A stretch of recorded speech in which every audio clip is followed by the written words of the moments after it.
Hello, ladies and gentlemen. My name is Prince Ty. Welcome to episode 4 of my Survivor Game Changers Power Rankings. We have a new NCAA men's basketball champion, the North Carolina Tar Heels. That being said, there's a number of great contenders still very much alive in this season of Survivor.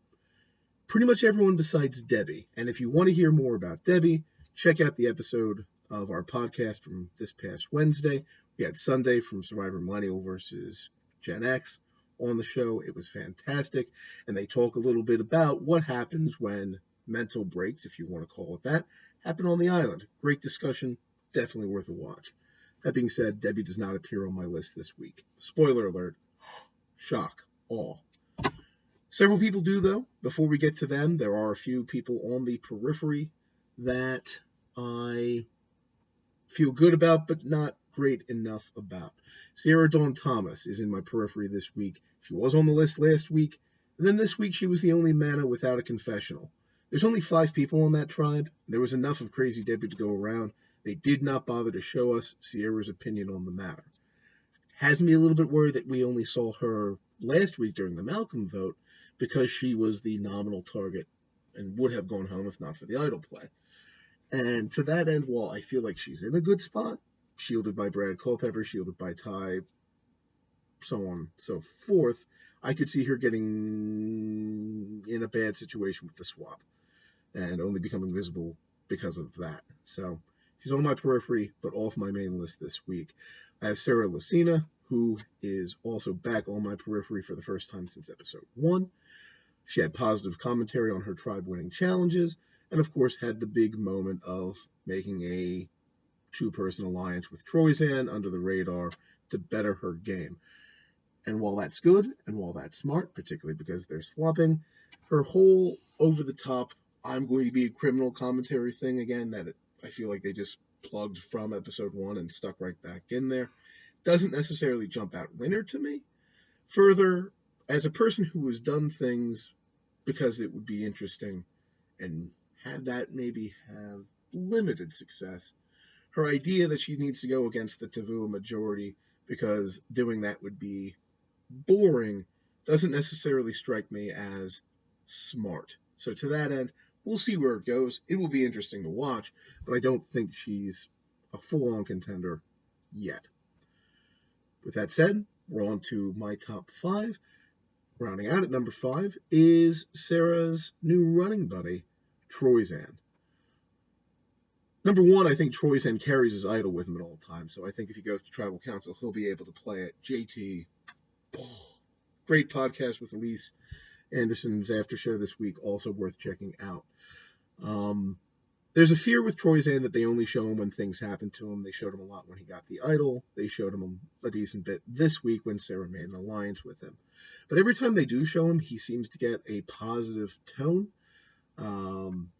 He does have the Sarah connection now, which gives him connections to both Old Nuku and Old Mana in this upcoming swap. He's, again, no longer necessarily going to be 6th on his tribe because of swap. And he has that idol. These are all good things. And they've been showing him in a much more positive light than just beating his chest and talking about how it's his island this season. So to that end, Troyzan could have some legs. There's some concerns, but I feel much better about him now that I know that he's escaping that tribe. Good for him. Can't believe I'm saying that. Mind blown. Number 4, I have Brad Culpepper this week.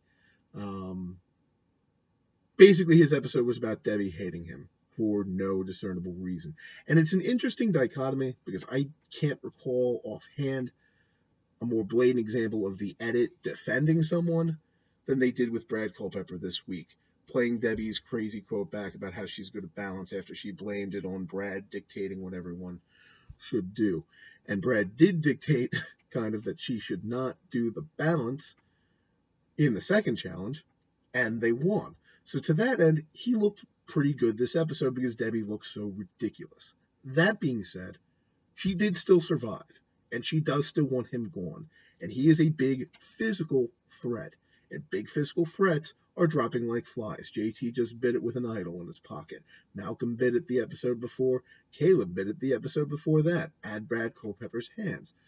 Taking all this into consideration, Having Debbie, who has no reason to dislike Brad Culpepper, but just having her exist leaves an opportunity for someone smarter, Sandra, any number of other players, to basically say Brad Culpepper is not a help to me, and I need him out at some point down the road. And they'll use Debbie, even though she's wrong, to do it. And that has me worried. That possibility has me worried. So Brad Culpepper is only at number 4 for me this week. Number 3, the Queen stays Queen. And adios, we're not done yet, but Sandra is also not done yet. And because it defies all logic, she's up to number 3 for me this week. It's hard to take her as a serious contender to win just because how on earth can she shake that target forever? But she's already done it through 5 hours of television, and I can't understand how that happened. And frankly, everyone kind of has editing flaws this season. It's not a perfect, Edgic is somewhat dead, as we're learning on Survivor. The sugar play was absolutely brilliant. She somehow made JT forget that he desperately wanted her out all of last episode before he lost through his idiocy his best ally, Malcolm. Also, Nuku only has 4 people going into the swap, so they're not a threat like Tavua with all 6 of their members might be if people are looking at it as a strictly number crunching situation. She's also not a challenge threat, so in theory they could get rid of her at any time. All of these subplots that have existed so far still exist, and she is absolutely killing it out there. And until I see her gone, she's probably going to be on this list, because it doesn't make any discernible sense that she should be able to win, but she's still out there. And I got to pay homage to the Queen. We are not worthy, Sandra. We are not worthy. Haters going to hate. At number 2, I have my girl, Haley Ford. She's still out there. She's escaping that tribe. I am thrilled to death. She was shown to have a good episode. Debbie was hating on her, but Debbie was made to look ridiculous for it. I still think there's a chance Haley would have gone home if they had lost that challenge. So it's a good thing that she did well in both challenges. No matter what Debbie says, she is now in a situation where she's integrated with her new tribe heading into a swap because they didn't lose again and because they went through a lot of crap together. And she's also integrated, I think, still pretty well with the old Mana tribe because she tried to help themselves during the Joint Tribal Council, and she was shown to have good relationships with people like Sandra and Troy Zan and so on before. She's the snake in the grass. She's got strategic chops, and she's about to swap with a lot of options to help her game. I really like her position. We'll see where it goes. I've got her at number 2 this week. My number 1 contender remains Jeff Varner, which is interesting because he's like one of 2 people left that nobody in our viewership has picked for their winner pick. I understand that Colin picking him makes it tenuous, but people, he's out there. Win yourself some underwear, whatever it is we're giving away. Pick Jeff Varner. He's still available because he is my number 1 player. I know it was discussed in the podcast this week that he isn't being shown doing a lot. Sunday, our special guest, said that in particular. But he has one very important thing. Sandra's trust. When Sandra went to do the sugar thing, who does she tell?